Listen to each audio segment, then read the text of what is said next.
बच्चों को पूरी तरह ठीक करने के लिए आपको the 8th dimension to cure autism पे जाना होगा। कोकोनट का सेवन बच्चे को कराना पड़ेगा अगर आप चाहते हैं कि जो रहे सहे सिम्टम्स अभी बाकी हैं वो भी चले जाएं। तो वो क्या करना पड़ेगा, क्यों करना पड़ेगा, कैसे करना पड़ेगा, इसको समझ लेते हैं।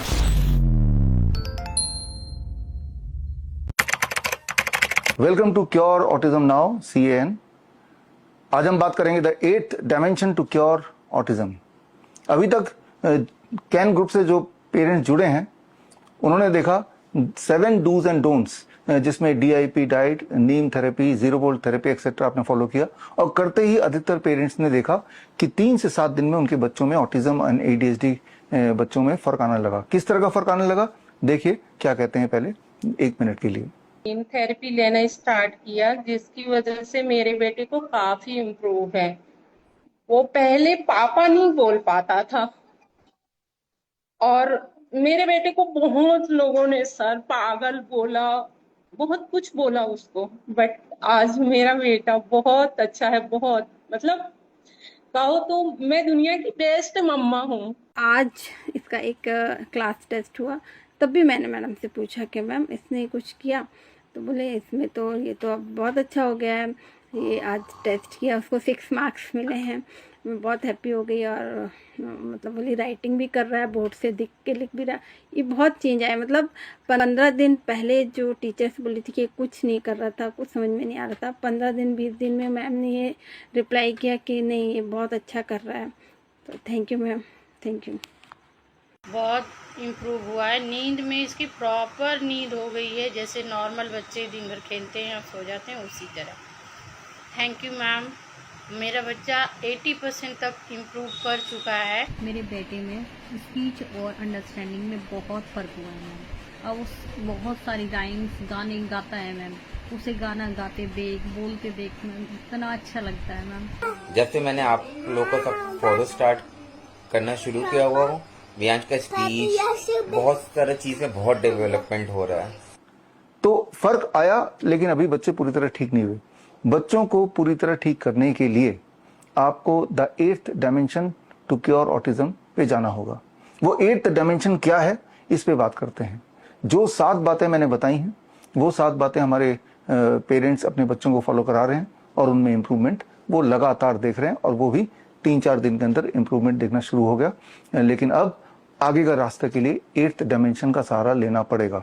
आप में से वो लोग जो हमारे कैन ग्रुप से जुड़े नहीं हैं और वो 7 डूज एंड डोंट्स क्या है ये जानना चाहते हैं, तो स्क्रीन पे दिए हुए लिंक bishrup.com/autism में जाके वो 7 डायमेंशंस, 7 डूज एंड डोंट्स क्या है वो आप वीडियो में देख सकते हैं, सीख सकते हैं, समझ सकते हैं। और अगर जो लोग मुझसे जुड़े नहीं हैं वो भी अपने घर में और उनके घर में या पड़ोस में कोई ऑटिस्टिक बच्चा है, कोई ADHD का बच्चा है, तो उसमें इम्प्लीमेंट करा सकते हैं। तो बात कर लेते हैं एक आखिरी डायमेंशन की, द 8th डायमेंशन, कि बच्चों में और तेजी से फटाफट इम्प्रूवमेंट के लिए क्या करना होगा।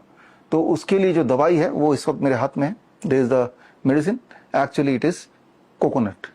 यहाँ ये समझना होगा कि कोकोनट का सेवन बच्चे को कराना पड़ेगा अगर आप चाहते हैं कि जो रहे सहे सिम्टम्स अभी बाकी हैं वो भी चले जाएं। तो वो क्या करना पड़ेगा, क्यों करना पड़ेगा, कैसे करना पड़ेगा, इसको समझ लेते हैं। मान लीजिए एक बच्चा है, ऑटिज्म का बच्चा है, 6 साल का बच्चा है, और मान लेते हैं उसका वेट 20 kg है। तो ये समझना होगा कि 20 kg के बच्चे के लिए लगभग 20 ग्राम का raw plant based fat daily अगर हम कंज्यूम कराना शुरू कर दें, खिलाना शुरू कर दें, तो इंप्रूवमेंट बड़ी तेजी से आएगी। क्यों आएगी इस पे हम बात करेंगे, कैसे करना है इस पे बात कर लेते हैं। कैसे करना है, जहां तक बात है प्लांट बेस्ड रॉ फैट का, सो उसका सबसे अच्छा ऑप्शन है कोकोनट। ये कोकोनट है और कोकोनट के लिए ये समझना होगा कि इस कोकोनट में 1/3 भाग फैट ही है।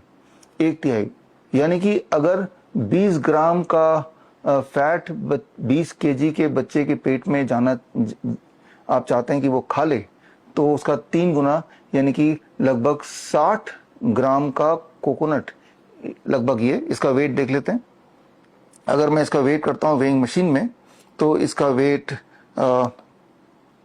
एग्जैक्टली 60 ग्राम का ही है। तो मतलब ये हुआ कि ये जो आप साइज देख रहे हैं, लगभग इतना कोकोनट बच्चे के पेट के अंदर रोज आपको भेजना है। अब यहां पे ये समझना होगा, छोटा बच्चा है और वो खाए ना खाए तो क्या करना है। तो इस कोकोनट को बच्चे को खिलाने के लिए कई सारे ट्रिक्स आपको करने पड़ेंगे। ये हमें समझना होगा, बच्चा बच्चा होता है, उसका अपना दिमाग होता है, उसका अपना चॉइस होता है, उसका अपना मूड होता है, उसके अपने नखरे होते हैं। हमें फोर्सफुली कुछ नहीं करना है, हमें ट्रिकी बनना है, चालाक बनना है, मनाना है, समझाना है और किसी भी तरह से इतना कोकोनट उसके पेट में डालना है। तो उसके लिए आपको थोड़ा ट्रिक यूज करना पड़ेगा। क्या ट्रिक्स?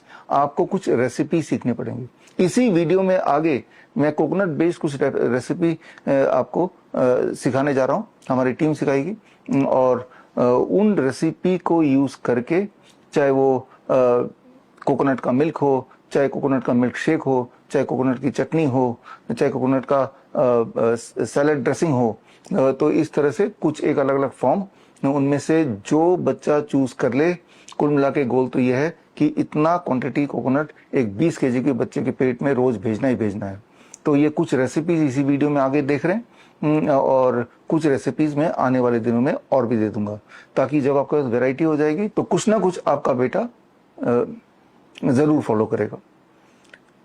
अब आते हैं इंपॉर्टेंट बात पे कि फैट का, कोकोनट के फैट का क्या कनेक्शन है ऑटिज्म को ठीक करने के लिए। यहां पे ये समझना पड़ेगा कि आपका जो ब्रेन है, हमारा जो ब्रेन है, अगर उसमें से पानी सारा निकाल दें तो 60% फैट ही है।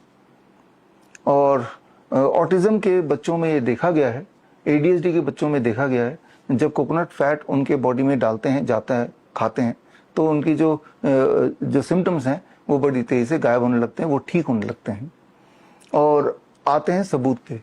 आप में से वो व्यूअर्स जो डिटेल में जानना चाहते हैं कि ऑटिज्म क्यों हुआ था, मेरे बच्चे को क्यों होता है और उसके लिए प्रिवेंशन के लिए क्या करें, अगर हो ही गया तो उसको ठीक कैसे करें, वो जो 7 पॉइंट्स मैंने बताए थे, डूज एंड डोंट्स, तो उसके पीछे का साइंटिफिक एविडेंस क्या है, या आज जो मैं बता रहा हूं इसके पीछे का साइंटिफिक एविडेंस क्या है, या ऑटिज्म के बच्चों में कई तरह की इमरजेंसीज होते रहते हैं, उन्हें फिट्स पड़ते रहते हैं, सीजर होता रहता है, तो ऐसे में हमें क्या करना चाहिए और क्या नहीं करना चाहिए।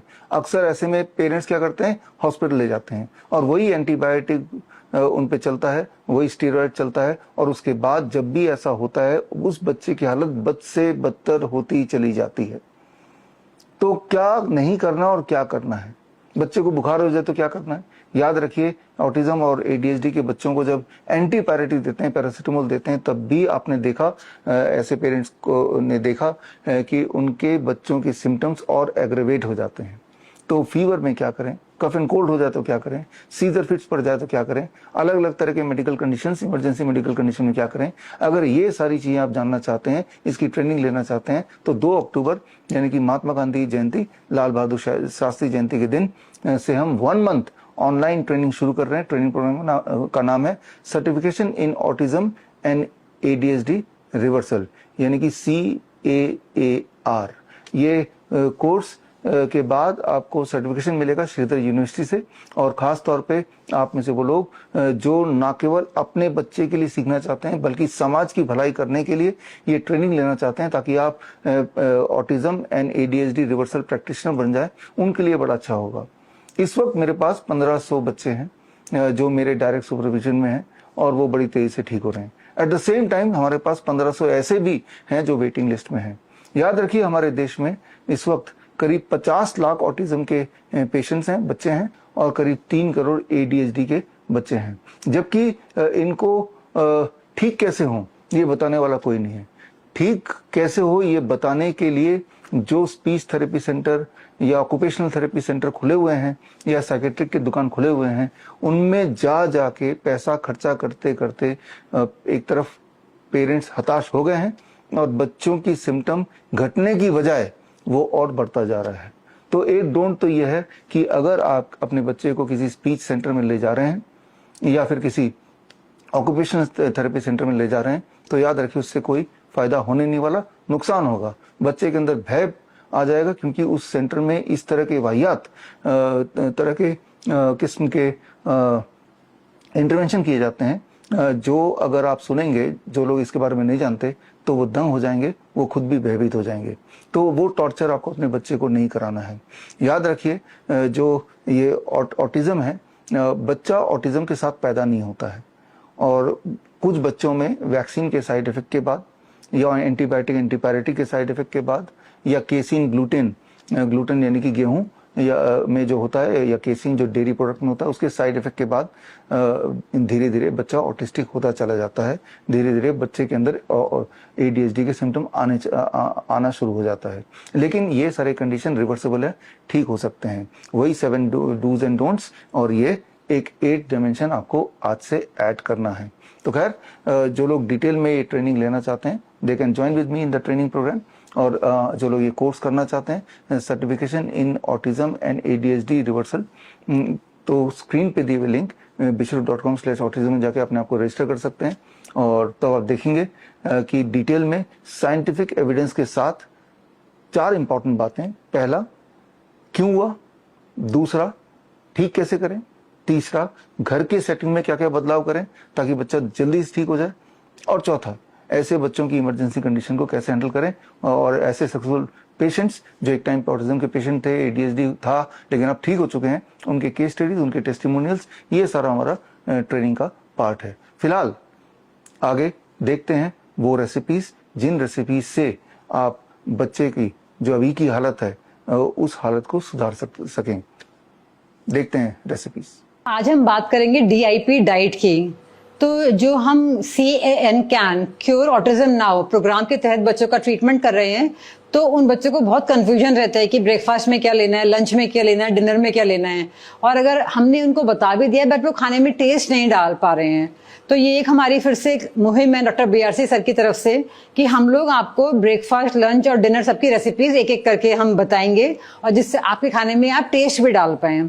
तो शुरुआत करेंगे हम आज दूध से।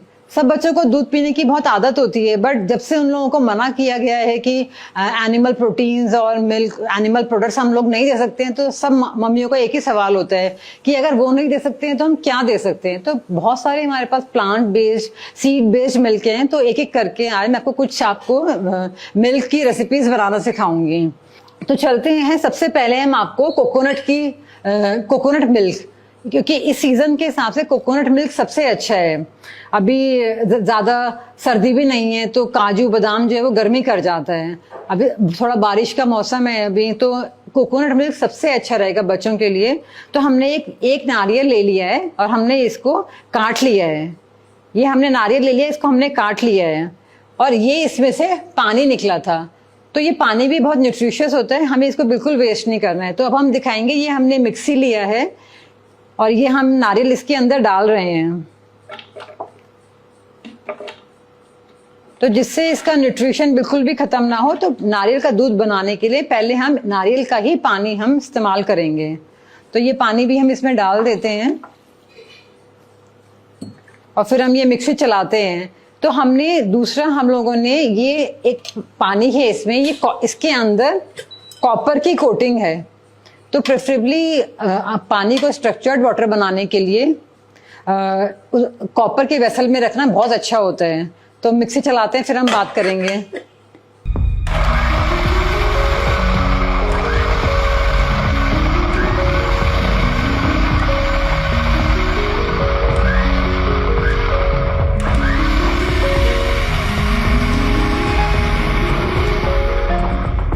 तो मिक्सी चलाने में भी हमें एक चीज का ध्यान रखना है कि हमें बहुत देर तक बहुत स्पीड पर नहीं चढ़ाना है, बहुत ही मिनिमलिस्टिक, कम से कम स्पीड पर, और जल्दी जल्दी हमको बंद करना है, जिससे जितना ज्यादा हीट हमारी निकलती है उतना ही हमारे खाने में फ्री रेडिकल्स आ जाते हैं। तो बहुत मध्यम उससे हमें चलाना है।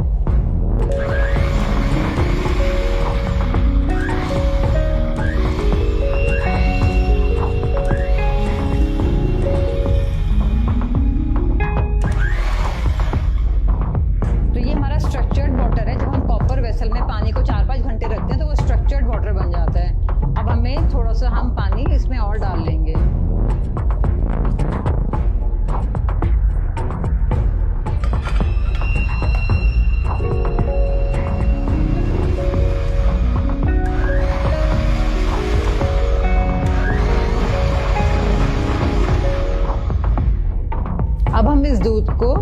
हमने ये कॉटन का क्लोथ लिया है, मुस्लिम क्लोथ, इसमें हम लोग छान लेंगे।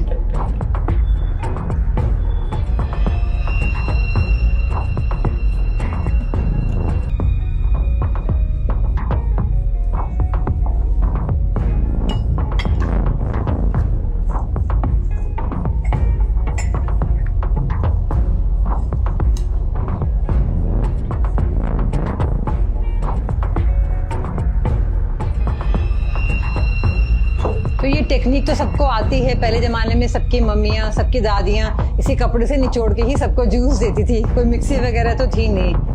तो इसमें जो नीचे आ जाएगा वो हमारा मिल्क बन जाएगा, और इसी तरह से इसमें आप थोड़ा सा पानी डाल के दोबारा भी करेंगे तो देखिए कितना सुंदर हमारा दूध तैयार हुआ है। तो ये जो इसमें नारियल बचा हुआ है, इसको हम एक बार और इस तरह से दूध निकाल सकते हैं। इसको दोबारा से हम लोग मिक्सी में डालेंगे और उसमें थोड़ा सा पानी और डालेंगे।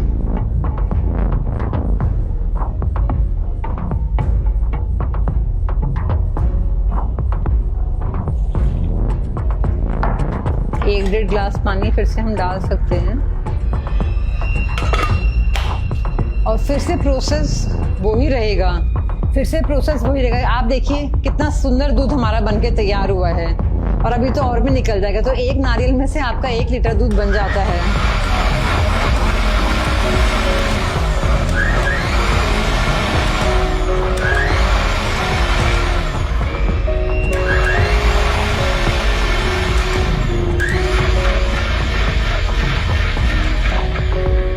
इसको भी हम लोग छान लेते हैं।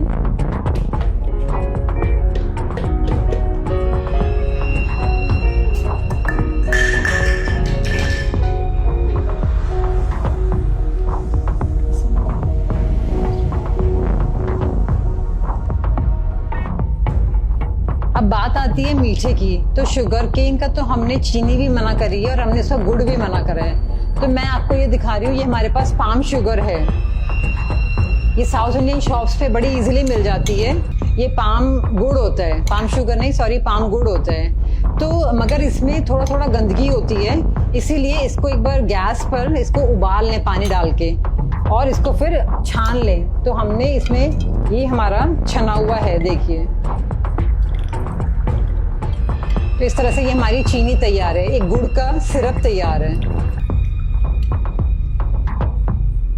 तो ये जो डले वाला जो गुड़ मिलता है, इसको हमने गैस पे रख लिया था। इस तरह से हमने इसको ऐसे गैस पे रख लिया था, और इसमें पानी डालते हैं।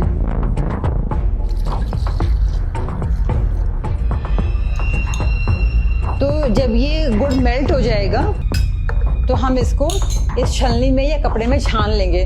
तो कोई भी गंदगी अगर इसके अंदर होगी तो वो हमारी बाहर निकल जाएगी, और फिर हम इस तरह से इसको स्टोर कर सकते हैं। ये खराब नहीं होता है, कई दिन तक आप इसको फ्रिज में भी रख सकते हैं। तो अब चीनी के नाम पर हम इसको यूज कर सकते हैं। तो जो हमारा कोकोनट मिल्क तैयार हुआ है, इसमें हम ये शुगर डाल सकते हैं।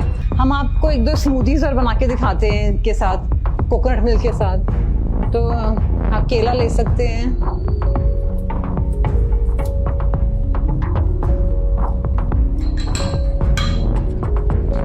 ये हमने एप्पल लिए हैं 2, और एक खजूर है।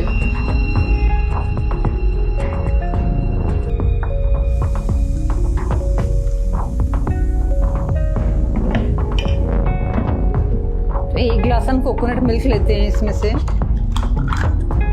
हम लोग निकाल लेते हैं।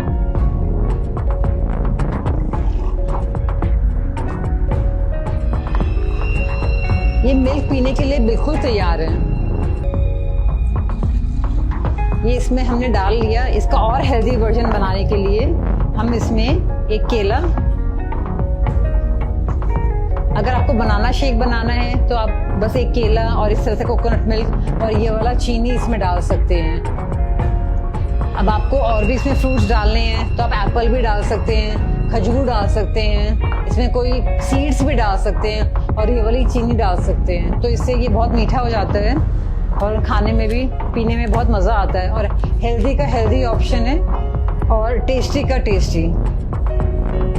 तो ये आपका आज कितना सारा मॉम्स को रेसिपीज मिल गई हैं कि कोकोनट मिल्क बना सकते हैं। अगली बार हम दिखाएंगे कि इस तरह से जैसे ये है यहाँ डबल बॉयलर पे, इस तरह से आप कोकोनट मिल्क को अगर इसमें डालते हैं, अभी तो इसमें मैं वो डाला है, गुड़ डाला है बनाने के लिए, मैं आपको दिखा रही हूँ, मगर अगर इस कढ़ाई में आप पानी ले लें और फिर इस भिगोने में आप कुछ भी रखते हैं तो इसको डबल बॉयलर मेथड बोला जाता है कि डायरेक्ट आप गैस पे नहीं रखते, वरना चीजें फट जाती हैं। तो इस तरह से अगर आप कोकोनट मिल्क इसमें रखेंगे तो वो कोकोनट मिल्क में उबाल आ जाएगा, उबाल आके आप ठंडा करके उसमें दही भी जमा सकते हैं। तो वो रेसिपीज भी मैं नेक्स्ट वीडियो में बताऊंगी। अभी हम कोकोनट की स्मूदी दिखा रहे हैं आपको।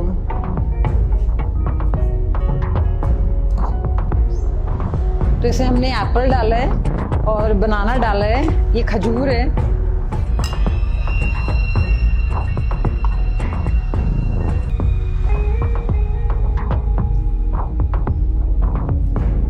और ये मीठा है।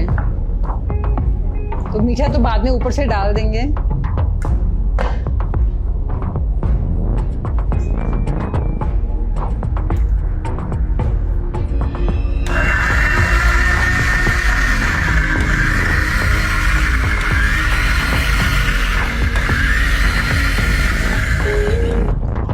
तो इस तरह के हम लोग कुछ फैंसी कप्स लेके आए थे। तो बच्चों को अगर आप इस तरह की चीजें नई नई चीजों में पिलाएंगे तो उनको बहुत मजा आएगा पीने के लिए, मगर इसमें स्ट्रॉ भी है, तो बच्चों को कभी स्ट्रॉ मत देना। स्ट्रॉ से कुछ भी खाना पीना अनहेल्दी होता है, तो डायरेक्ट उनको इसमें मुंह लगा के वो लोग पी सकते हैं। तो आप देखिए ये हमारा तैयार है।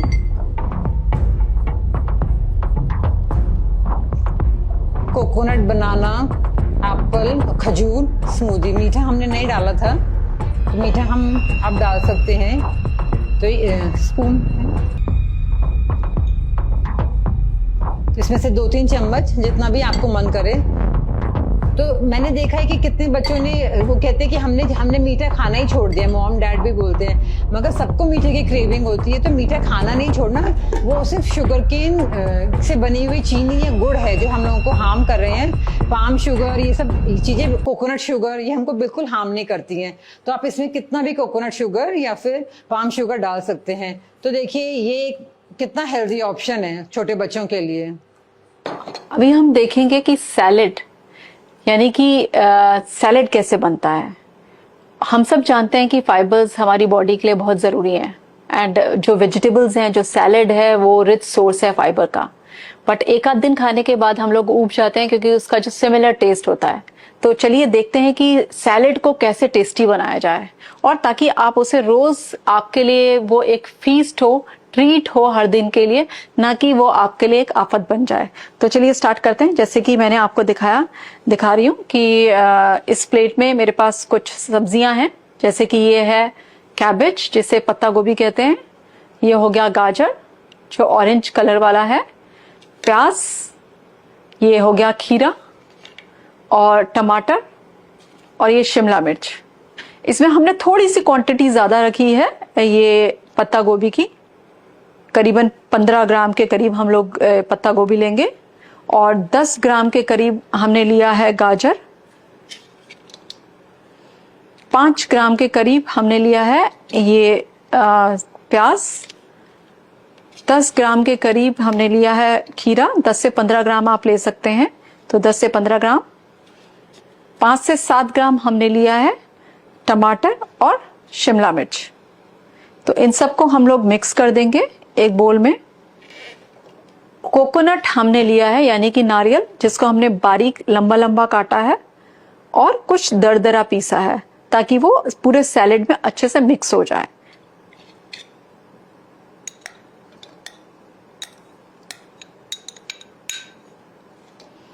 कुछ नट्स डाल देंगे ताकि एक क्रंची सा फ्लेवर आए। तो हम लोग थोड़े मीठा टेस्ट करने के लिए, क्योंकि जब हम लोग ऐसे सैलेड खाते हैं तो कुछ मुंह में थोड़ा सा मीठा आ जाए तो अच्छा लगता है, तो उसके लिए हमने लिया है किशमिश, आप चाहें तो अनार भी ले सकते हैं। ये है तिल, सेसमे सीड, करीबन हम लोग इसे ले लेते हैं 2 चम्मच के करीब। इसका जो रोस्टेड फ्लेवर है वो बहुत अच्छा लगता है सैलेड में, तो आप चाहें तो इसका को और भी ऐड कर सकते हैं, और बहुत न्यूट्रिशियस होता है ये। सिमिलरली ये मैं ले रही हूँ मूंगफली, जो की रोस्टेड है। आप चाहें तो इसमें सोक्ड मूंगफली भी ले सकते हैं, वो भी बहुत टेस्टी लगती है। करीबन 3 चम्मच मैंने इसमें डाल दिया है। सॉल्ट हम नहीं डालेंगे, हम लोग डालेंगे लेमन फॉर टेस्ट।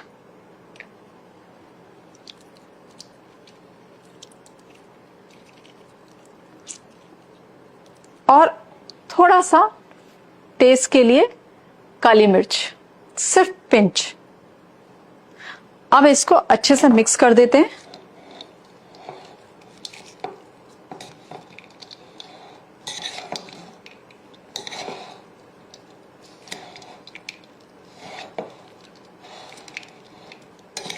अच्छे से मिक्स कर दिया है।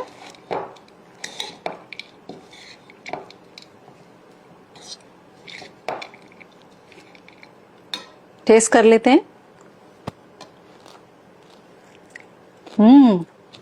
यमी। ऐसा सैलेड हो तो रोज खाया जा सकता है, तो प्लीज आप इनकॉर्पोरेट कीजिए, क्योंकि ये एक सैलेड ही नहीं है, ये फाइबर रिच ही नहीं है, इसमें काफी अच्छे अमाउंट में प्रोटीन भी है। तो ये सैलेड आप हर रोज खा सकते हैं, बहुत अच्छा टेस्ट है। आप खुद खाइए और अपनी फैमिली को खिलाइए, बच्चे भी इसे बहुत शौक से खाएंगे। आज हम लोग बनाने जा रहे हैं स्प्राउट्स कोकोनट वाले। तो चलिए देखते हैं कि क्या रेसिपी है इसकी। यहाँ पे आप देख सकते हैं मेरे सामने जो इंग्रेडिएंट्स हैं वो हैं स्प्राउट्स, मूंग दाल के स्प्राउट्स हैं, जो अभी थोड़े थोड़े से स्टार्ट हुए हैं। आप चाहें तो इसमें जब अच्छे से ये स्प्राउटिंग हो जाती है तब आप वो भी ले सकते हैं। तो ये स्प्राउट्स हैं जिनमें थोड़ी सी स्टार्ट हो गई है स्प्राउटिंग, ये मैंने लिए हैं। अच्छा है कि और अच्छी ज़्यादा स्प्राउटिंग हो तब आप लें। ये करीबन 100 ग्राम्स है और इसके लिए मैंने लिया है approximately 10 to 15 grams tomato, 10 to 15 grams cucumber और 10 to 15 ग्राम्स अनियन, यानी 10 से 15 ग्राम प्याज, 10 से 15 ग्राम खीरा और 10 से 15 ग्राम ये है टमाटर, ये हमने लिया है।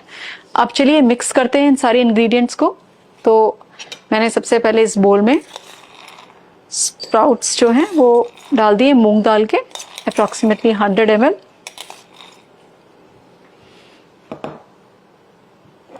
टमाटर डाला बारीक कटा हुआ, और बारीक कटा हुआ ही हमने डाला है खीरा और प्याज। नारियल जो है वो हमने थोड़ा सा मिक्सी में ग्राइंड किया है, दरदरा सा पीसा है, और ये करीबन है 50 ग्राम्स, यानी 50 ग्राम हम लोगों ने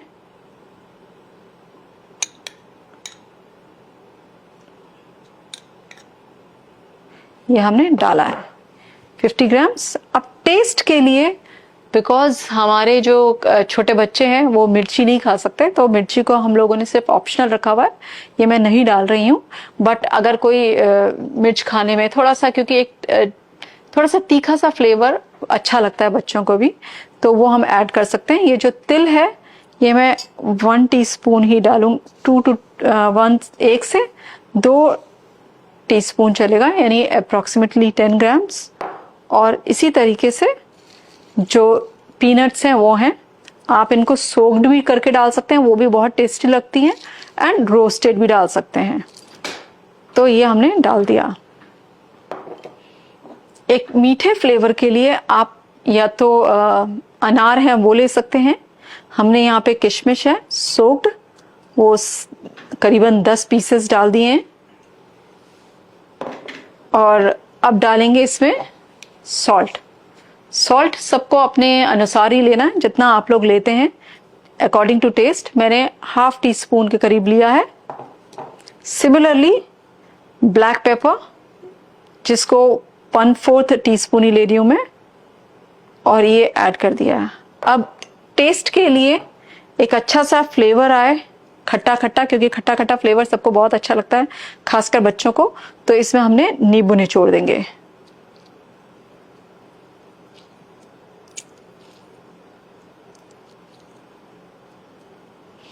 तो देखिए अब इसको हम अच्छे से मिक्स कर देंगे। इसमें सारे कलर्स हैं, ग्रीन, वाइट, रेड, और ये एक कंप्लीट मील है। जो स्प्राउट्स हैं वो ही एक ऐसा लिविंग फूड है, जब तक हम खा रहे हैं तब तक वो जर्मिनेशन प्रोसेस में है। तो इसका मतलब कि ये जो फूड है इसमें सारे मैक्रो एंड माइक्रो न्यूट्रिएंट्स हैं। जो प्रोटीन है अच्छा, क्योंकि इसमें ये जो मूंग दाल है इसमें अच्छा प्रोटीन है और वो स्प्राउटेड फॉर्म में है, जिसमें जो कि नाइट्रिक ऑक्साइड का भी काम करता है। टमाटर डला हुआ है, खीरा डला हुआ है, कोकोनट है और लेमन डला है फॉर टेस्ट।